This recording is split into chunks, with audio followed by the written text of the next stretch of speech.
Adam Bandt, we all know, is now the leader of the Greens.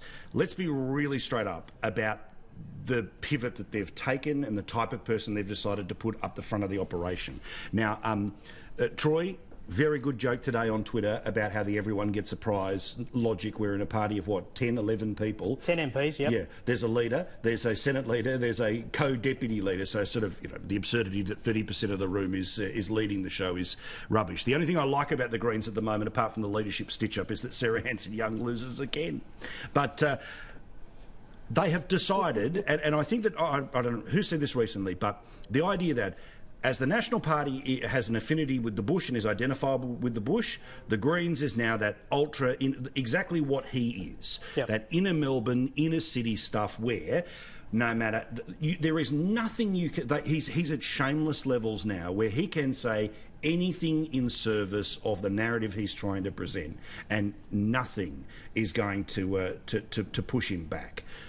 What do you think this decision about him in charge says about how they want to fight elections, how they want to organise a party, where they're going to be for the next couple of years? Well, Adam Bandt represents the radical far left of Australian politics. He is a watermelon green. He's green on the outside but red on the inside. He's a socialist/communist, and it's a different style of leadership because, Bob Brown and Christine Milne, I didn't agree with them on almost anything, but they were pretty moderate sort of green activist politicians, which is legitimate in the political space. And then Richard Di Natale is quite a mild-mannered, reasonably moderate doctor guy, not very exciting, but he's not going to alarm anybody. Well, Adam Bandt is in a totally different direction. This guy is an inner city far left activist. We're going to see the Greens, I think, go down that route. It's going to be less about saving the planet and more about redistributing wealth, more about attacking corporations, sapping aspiration, going after people. This is the sort of politics of protest writ large, and Adam Bandt represents a danger, I think, to the political system, even though he's been successful as a politician in winning a lower house seat. But just one other quick thing, that also makes it odd because he's got 9 other members of his party room in a different chamber. It's the Clive Palmer model. Yet he's supposed to lead them, which I don't know how that's going to work.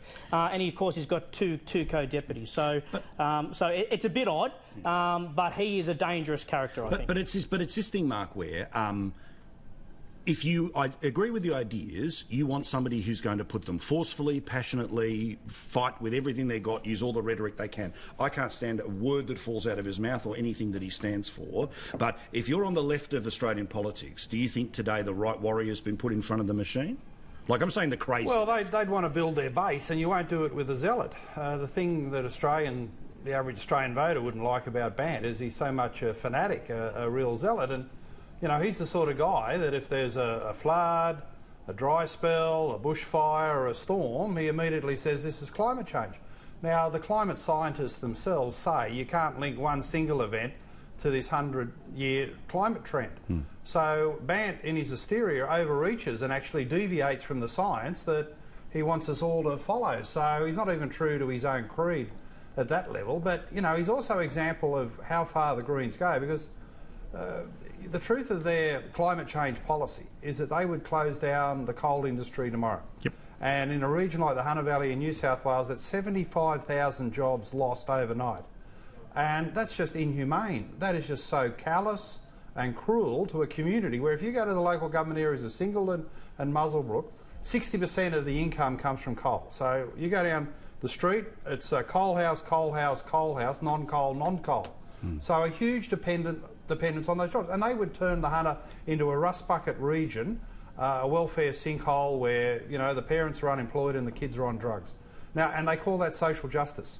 So Bandt at one level not only represents a disrespect of true climate science, a disrespect of what you'd really mean by social justice, that he would throw a whole region on the welfare scrap heap. And for him to be a standard bearer for their party, I think will drive down their vote. Well, and this is what's going to be interesting, Rita, because obviously people in the coalition have always tried to scandalise the inextricable preference arrangement between Labor and the Greens.